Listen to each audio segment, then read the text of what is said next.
আসসালামু আলাইকুম। আয়শা লিজিয়ামে আপনাদের সবাইকে স্বাগতম। আজকে আমি আপনাদের সাথে আমার খুব ভালো লাগার একটা জিনিস শেয়ার করব। আপনারা কম বেশি আমার ভিডিওগুলো দেখে বুঝতেই পেরেছেন আমি বাগান করতে মোটামুটি খুব পছন্দ করি।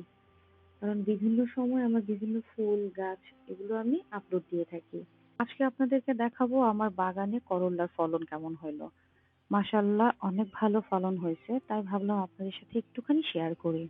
আমার বাগানে একটা বড় সাইজের টবে লেবু গাছ ছিল। সেটার সাইড দিয়ে আমি জাস্ট ৪ থেকে ৫ টা বীজ পুঁতে দিছিলাম।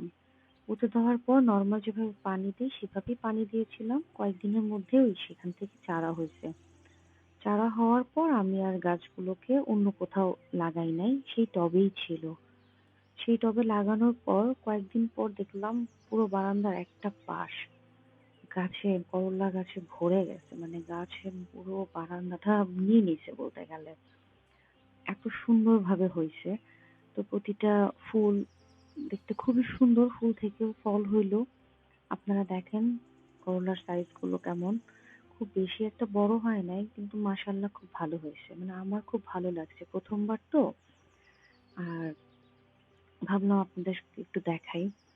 তো আমি অন্য কোনো ধরনের যত্ন নেই নাই, কিছুই করি নাই। নরমালি যেভাবে পানি দিছি আর এই পাশটাতে খুব রোদ ছিল। তাই গাছটাও খুব ভালো হইছে। মাশাআল্লাহ অনেক ফলন হইছে। কয়েকটা করল্লা ছিঁড়ে নিচ্ছিলাম ভাজি খাওয়ার জন্যে। নিজের হাতে লাগানো ১ম সবজি। অনুভূতিটাই অন্যরকম। তো এক কথায় খুব ভালো লাগছে। আপনারাও চাইলে করতে পারেন। বেশি কষ্ট করতে হবে না। অল্প একটু মাটিতে আপনারা যদি ঘরে মানে পাকা কোনো করল্লা থাকে সেটার বীজটা একটু শুকায়া জাস্ট মাটিতে পুঁতে দিবেন। মাটিটা অবশ্যই গোবর মাটি হইতে হবে। তো পুঁতে দিলে নরমালি পানি যেভাবে দেন সেভাবে দিয়ে দেখবেন হয়ে গেছে। বেশি একটা যত্ন নিতে হবে না। মানে আমি যেভাবে করেছি সেভাবে বললাম।